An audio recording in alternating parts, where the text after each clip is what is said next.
کہ ہم برابری کے اوپر بات کرنے کے لیے تیار ہیں، لیکن یورینیم کی افزودگی ہم کسی اور ملک کو دے دیں اس کے اوپر ہم بات نہیں کریں گے۔ ہاں البتہ آپ ہم سے یہ ضرور کہہ سکتے ہیں کہ یورینیم کی افزودگی یا اس کی پیداوار کا جو سلسلہ ہے، جو پرسنٹیج ہے، آپ اس کو کم کریں، ہم وہ کرنے کے لیے تیار ہیں۔ ایک تو یہ چیز ہے۔ دوسری چیز ہے ابنائے ہرمز کے حوالے سے۔ ابنائے ہرمز کے حوالے سے جو چیزیں چل رہی ہیں، ایران کا یہ کھلے عام یہ بات ہے کہ دیکھیے ہم اس کو جنگ کے پہلے والے سٹیٹس کے اوپر نہیں کر سکتے۔ اس صورت میں شاید ہو سکتا ہے یہ اپنے تجزیے کی بنیاد کے اوپر کہہ رہا ہوں کہ اگر ایران پر سے پابندیاں ہٹتی ہیں اور ایران کے جو منجمد مختلف ممالک کے اوپر جو ایسٹس ہیں، اگر انہیں امریکہ بحال کر دیتا ہے اور ایران کو ایک اچھی خاصی اماؤنٹ ملتی ہے اور جس سے وہ اپنے نقصانات کا ازالہ کر سکے، تو شاید ہو سکتا ہے کہ ابنائے ہرمز پہلے والے سٹیٹس کے اوپر بحال ہو جائے۔ لیکن اگر وہ سب بھی کچھ نہیں ہوتا تو اس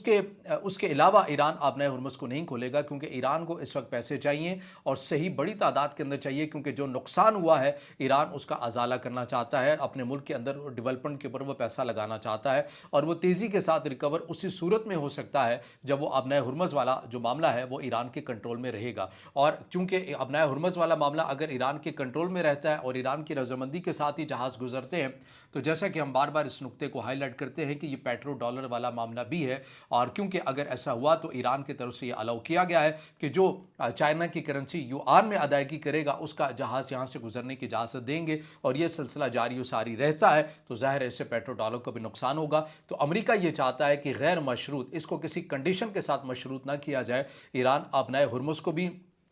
کھول دے، جنگ کے پہلے والے سٹیٹس کی طرح بحال کر دے، اور اس کے علاوہ یورینیم کی جو افزودگی ہے 20 سال تک ہمیں یہ ایشور کرے، یا کسی بین الاقوامی ایجنسی کو دے، یا امریکہ کو دے، یا کسی اور ملک کو دے دے، لیکن وہ خود اپنے پاس نہ رکھے۔ تو ایران بہرحال ان دو چیزوں کے اوپر کام کر رہا ہے، اور یورینیم کی افزودگی کے حوالے سے رضامند نہیں ہے کہ وہ کسی اور ملک کو یہ ذخیرہ جو ہے وہ دے گا۔ اور اسی لیے پاکستان کے جو فیلڈ مارشل سید عاصم منیر ہیں، یہ ان کے بارے میں کہا جا رہا ہے کہ یہ ایران کے اندر موجود ہیں، اور یہ اس لیے بھی موجود ہیں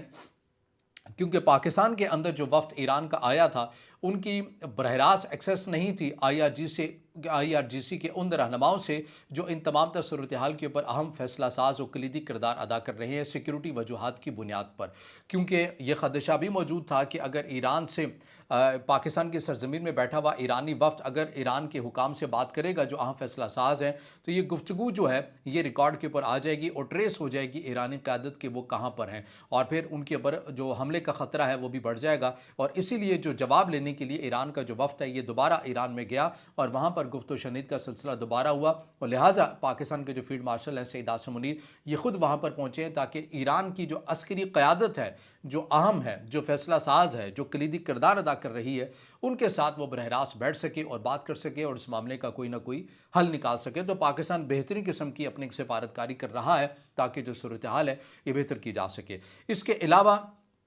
الجزیرہ جو رپورٹ کر رہا ہے وہ یہ کہہ رہا ہے کہ پاکستان کے فیلڈ مارشل سید عاصم منیر ایران میں فیصلہ سازوں سے ملاقات کے بعد واشنگٹن جائیں گے، جہاں پر وہ ایران کا پیغام لے کر جائیں گے۔ ایک طرف تو یہ ہے، اور پھر ایران کو پیغام پہنچایا، پھر ایران سے پیغام لیا، اور اس کے بعد جو ہے وہ امریکہ میں واشنگٹن ممکنہ طور کے پر جا سکتے ہیں الجزیرہ کی خبر کے مطابق، جہاں پر وہ واشنگٹن میں ایران کا پیغام پہنچائیں گے، اور پھر اس بات کو یقینی بنایا جا سکے گا کہ پاکستان کے اندر اسلام آباد ٹاکس کا 2.0 یعنی کہ دوسرا جو راؤنڈ ہے یہ شروع ہو سکے، اور اس کے لیے ضروری ہے کہ دونوں فریقین ایک نقطے کے اوپر اتفاق کر لیں۔ تو ابھی تک جتنا بھی جو معاملہ ہے وہ 2 پوائنٹس کے اوپر پھنسا ہوا ہے، ایک یورینیم کی افزودگی کے ذخیرے کے حوالے سے، اور ایک ابنائے ہرمز کو مکمل طور کے اوپر غیر مشروط اوپن کرنے کے حوالے سے۔ ان دو نکات کے اوپر ڈیڈ لاک آ رہا ہے، اور انہی کے اوپر گفت و شنید کے لیے پاکستان جو ہے وہ پیغام رسانی کا، ثالثی کا جو کردار ہے وہ ادا کر رہا ہے۔ اس کے علاوہ ایک اور جو خبر ہے وہ بھی سامنے آ رہی، میں اس خبر کے اوپر بھی آتا ہوں کہ پاکستان کا دفتر خارجہ کس پرپوزل کی بات کر رہا ہے، کس تیاری کے اوپر لگا ہوا ہے۔ یہ ذاتی انفارمیشن کی بنیاد کے اوپر میں آپ سے بات کر رہا ہوں، اس کے اندر کوئی ظاہر خبر کا لنک موجود نہیں ہے، بعض ذرائع کے حوالے سے جو چیزیں ہم تک پہنچی ہیں وہی میں نے آپ کے سامنے رکھنی ہے۔ لیکن ایک کرسن انسٹیٹیوٹ ہے، اس کی ایک رپورٹ ہے، یہ رپورٹ بڑی دلچسپ ہے، یہ بھی میں آپ کے ساتھ شیئر کر دیتا ہوں کہ یہ رپورٹ کیا کہتی ہے۔ یہ بیسیکلی ایک بین الاقوامی تھنک ٹینک ہے، تحقیقاتی ادارہ ہے، اور یہ ادارہ اسلامی دنیا خصوصاً ایران اور مزاحمتی محاذ سے وابستہ تجزیات پیش کرتا ہے۔ یہ عالمی سیاست، علاقائی تنازعات اور سفارتی امور پر رپورٹس اور تجزیے پیش کرتا ہے، اور اکثر ایران کی خارجہ پالیسی اور علاقائی امور پر توجہ دیتا ہے۔ یہ ادارہ، اس کا ایک تعارف میں نے آپ کے سامنے رکھا ہے۔ اب اس نے رپورٹ کیا دی ہے اپنے تجزیے مشاہدے کی بنیاد کے اوپر، یہ بڑی ایک اہم ہے۔ اس ادارے کی رپورٹ کے مطابق اسلام آباد معاہدوں کے بعد پاکستان کی سفارتی سرگرمیاں تیز ہو گئی ہیں۔ رپورٹس کے اہم پوائنٹس یہ ہیں کہ نمبر 1، اسلام آباد معاہدوں کے بعد پاکستان کی تیاری۔ اسلام آباد معاہدوں جو امریکہ اور ایران کے درمیان جاری تنازع کو روکنے اور عارضی جنگ بندی کے لیے پاکستان کی ثالثی کے وجود میں آئے ہیں، کے نتیجے میں پاکستان اب ایران اور خلیجی ممالک بالخصوص متحدہ عرب امارات کے درمیان معاملات طے کرانے کے لیے مکمل طور کے پر تیار ہو چکا ہے۔ پاکستان اس عمل میں مرکزی ثالث کے کردار کو ادا کرنے والا ہے۔ نمبر 2، یو اے ای، یہ بہت اہم ہے، نمبر 2 پوائنٹس اس کا۔ یو اے ای کے نائب صدر اور قالیباف کے درمیان ٹیلی فونک رابطہ گزشتہ روز یعنی کہ 15 اپریل 2026 کے آس پاس متحدہ عرب امارات کے نائب صدر اور نائب وزیر اعظم شیخ منصور بن زید ال نہیان اور ایرانی پارلیمنٹ کے سپیکر محمد باقر قالیباف کے درمیان ٹیلی فونک رابطہ ہوا۔ یہ رابطہ پاکستان نے ترتیب دیا تھا۔ یہ جنگ شروع ہونے کے بعد یو اے ای اور ایران کے درمیان اعلیٰ سطح کا پہلا اہم رابطہ تھا۔ دونوں نے علاقائی صورتحال، تناؤ کم کرنے اور علاقائی استحکام کے طریقوں پر بات کی ہے نا بڑی اچنبے کی بات کہ متحدہ عرب امارات جس سے متعلق یہ رپورٹس آ رہی تھیں کہ وہ اس حق میں ہی نہیں ہے کہ جنگ بندی ہو، اور اب صورتحال یہ بن چکی ہے کہ ان کے نائب صدر ایران کی پارلیمنٹ کے سپیکر محمد باقر قالیباف کے ساتھ ٹیلی فونک رابطہ کر رہے ہیں۔ یہ تھنک ٹینک یہ رپورٹ دے رہا ہے، اور اس میں بھی یہ کہا جا رہا ہے کہ پاکستان نے اپنا کلیدی کردار ادا کیا ہے یہ رابطہ کروانے کے حوالے سے۔ آپ کے سامنے میں تیسرا پوائنٹ رکھتا ہوں، مزید صورتحال واضح ہوگی۔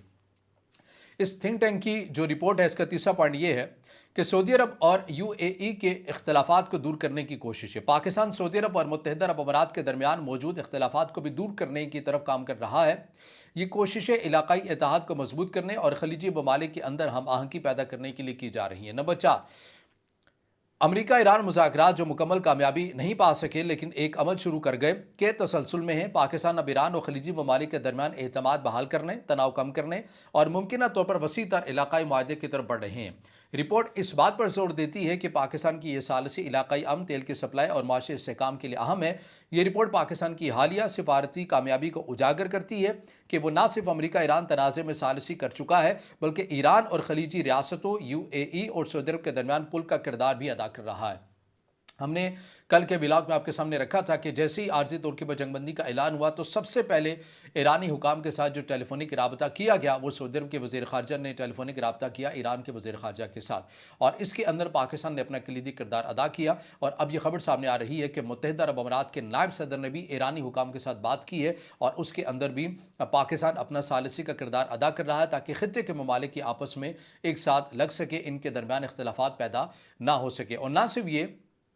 اس رپورٹ کے مطابق پاکستان سعودی عرب اور متحدہ عرب امارات کے درمیان جو جاری اختلافات ہیں انہیں بھی ختم کروانے کے حوالے سے خاموشی سے کردار ادا کر رہا ہے۔ یہ میں نہیں کہہ رہا بلکہ یہ جو تھنک ٹینک کی ایک رپورٹ ہے یہ پڑھ کر میں نے آپ کے سامنے رکھی ہے جس سے یہ نتیجہ نکل رہا ہے۔ اس کے علاوہ وزیر اعظم پاکستان آپ کو پتہ ہے سعودی عرب کے دورے پر ہے، پھر انہوں نے قطر جانا ہے، پھر اس کے بعد انہوں نے ترکی بھی جانا ہے، اور ظاہر ہے یہ دورہ بھی اپنی بڑی اہمیت کا حامل ہے۔ اب اس خبر کے اوپر بھی ہم بات کر لیتے ہیں کہ کیا متحدہ عرب امارات نے اپنی آن لائن ویزا اپلیکیشن سے پاکستان کو اس کیٹیگری سے نکال دیا ہے؟ یہ خبریں کیوں گردش کر رہی ہیں؟ دیکھیے، متحدہ عرب امارات نے جو پاکستان کو نکالا ہے وہ ہے ٹرانزٹ، جو ایک پروسیس ہوتا ہے ٹرانزٹ ویزا والا جو معاملہ ہوتا ہے یہ اس سے نکالا گیا ہے۔ یعنی کہ اس سے مراد یہ ہوتی ہے، بہت سے دوست آپ یہ جانتے بھی ہوں گے کہ اگر آپ نے کہیں اور جانا ہے، کسی اور ملک میں جانا ہے، لنڈن جانا ہے، تو اگر آپ کی ایک لمبی فلائٹ ہے تو آپ عارضی طور کے پر سٹے کر لیتے ہیں۔ یو اے ای الاؤ کرتا ہے کہ ٹھیک ہے آپ ایئرپورٹ کے اندر رک سکتے ہیں، یا اگر اور لمبا ٹائم ہے اگر آپ ہوٹل میں رکنا چاہیں کسی ہوٹل میں تو اس کے لیے آپ کو ایک جو ٹرانزٹ ایک ویزا ہوتا ہے وہ مل جاتا ہے۔ اس کیٹیگری سے پاکستان کو نکال دیا گیا ہے، یعنی پاکستانیوں کو نکالا گیا ہے۔ اب وہ پاکستانیوں کے لیے یہ جو سہولت تھی لانگ ٹریول کے لیے وہ نہیں ہے، یہ متحدہ عرب امارات کی طرف سے ہی کیا گیا ہے۔ البتہ یہ خبر کنفرم ہے، لیکن وہ جو خبریں یہ گردش کر رہی ہیں کہ پرماننٹ ہی اب متحدہ عرب امارات کا جو ویزا ہے وہ پاکستانی کو نہیں ملے گا، اس خبر کے اندر کوئی حقیقت نہیں ہے۔ ایک تو یہ چیز ہے۔ اب آ جائیے اس خبر کے اوپر آخر میں ویڈیو کا اختتام کرتے ہیں کہ پاکستان کا دفتر خارجہ کس پرپوزل کے اوپر کام کر رہا ہے۔ جو کچھ فیصلہ ساز یا کچھ حلقوں کے اندر یہ باتیں چل رہی ہیں کہ ایران امریکہ مذاکرات اگر پاکستان اپنا کلیدی کردار ادا کر جاتا ہے اور دونوں ممالک کے درمیان صورتحال بہتر ہو جاتی ہے، خطے کی صورتحال بہتر ہو جاتی ہے، تو پاکستان ایک ممکنہ طور کے اوپر یہ پرپوزل رکھنے جا رہا ہے اور دفتر خارجہ شاید یہ اپنی میں ذاتی معلومات کی بنیاد کے اوپر کہہ رہا ہوں، اس کے اندر کوئی خبر کا حوالہ نہیں ہے، اس لیے میں نے آپ کو کہا کہ ذاتی معلومات کی بنیاد کے اوپر کہہ رہا ہوں کہ پاکستان کا دفتر خارجہ امریکہ کو پیش کرنے کے لیے ایک پرپوزل کے اوپر کام کر رہا ہے، اور اس پرپوزل کے ممکنہ جو پوائنٹس ہیں وہ 4 پوائنٹس ہیں۔ ان میں سے نمبر 1 یہ ہے کہ Iran Pakistan gas pipeline کا اجازت نامہ، نمبر 2 بھارت سے آبی بندش کا معاملہ مکمل طور کے پر حل کروانا، نمبر 3 پاکستان پہ عائد امریکی دفاعی پابندیوں کا خاتمہ، نمبر 4 قرضوں پہ سود کی ادائیگی کو 6 ماہ کے لیے مؤخر کرنا۔ یہ معاملہ پاکستانی وزیر خزانہ نے اپنے امریکی ہم منصب سے 2 طرفہ ملاقات میں بھی ڈسکس کیا ہے، اس حوالے سے یہ خبریں بھی گردش کر رہی ہیں۔ تو پاکستان ایک سائڈ کے اوپر یہ پرپوزل بھی بنا رہا ہے کہ جہاں پر وہ دنیا کو ایک عالمی تنازع سے